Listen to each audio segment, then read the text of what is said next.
वीर दो तरह से निकलता है। एक तो जो घातक है वो उसी के शरीर से निकलेगा जिसने हस्तमैथुन किया है या गंदी क्रियाएं करके बच्चापन से ही वीर को नष्ट किया है। जैसे 12-13 वर्ष की अवस्था है और उस अवस्था से आप अपने कुसंग के कारण वीर का नाश कर रहे हैं, तो कुछ वर्षों तक हस्तमैथुन करने वाला या अन्य गंदी चेष्टा करने वाला ये नहीं जान पाता है कि इसके द्वारा मेरी हानि हो रही, वो नहीं समझ पाता, क्योंकि जीवनी शक्ति भगवान अपनी तरफ से देते हैं। वो बिल्कुल ना खाए और हस्तमैथुन करे तो भी उसको समझ में नहीं आएगा।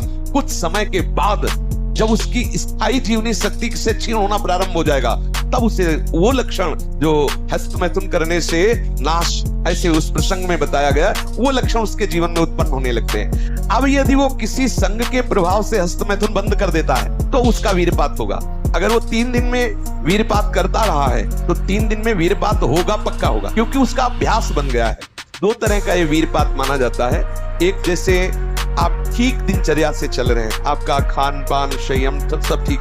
पहली बात तो ये है कि जिसने कभी हस्तमैथुन आदि के द्वारा वीरपात किया ही नहीं, उसका असली वीर कभी वीरपात होगा ही नहीं। बात पक्की समझ लेना, ये जीवन के अनुभव की बात करें, इसमें मतलब क्यों में लगाने की जरूरत नहीं, आप खुद देख लीजिएगा। यदि आपने कभी हस्तमैथुन नहीं किया, कभी किसी भी तरह से जनेंद्रिय का घर्षण करके वीरपात नहीं किया, तो आपकी वो संतानोत्पत्ति की क्षमता वाला जो वास्तविक वीर है वो स्वाभाविक निकल ही नहीं सकता।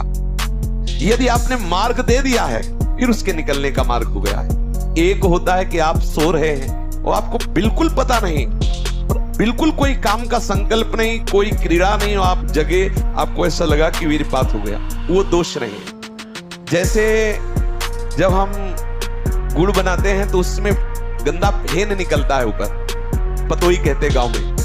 जैसे अरहर की दाल जब उबाली जाती थी गांव में तो ऊपर उसका फेन निकलता है, ऐसे ही ये शरीर का विकार निकला, ना कि ब्रह्मचर्य नष्ट करने वाला भी। बहुत ध्यान पूर्वक सुनने लायक, उपासक को उसमें परेशान नहीं होना। आपको बिल्कुल पता नहीं चला, कोई चेष्टा नहीं हुई, किसी भी तरह की हरकत नहीं हुई, और आप जगे और आपको लगा कि वो हमारे वस्त्र गंदे हो गए, तो वो आप ब्रह्मचारी ही हैं, आपके ब्रह्मचार्य का नाश नहीं हुआ, वो जीवनी शक्ति नहीं निकली। और आप हस्तमैथुन या अन्य क्रियाओं द्वारा वीरपात करते रहे और आज आपने रोक दिया कि आज से नहीं करूंगा, तो बंद नहीं हो जाएगा, वो चलेगा। अगर आप ठीक नियम से चलेंगे तो 6 महीना लगेंगे आपको उसको कवर करने में, 6 महीना लगेंगे।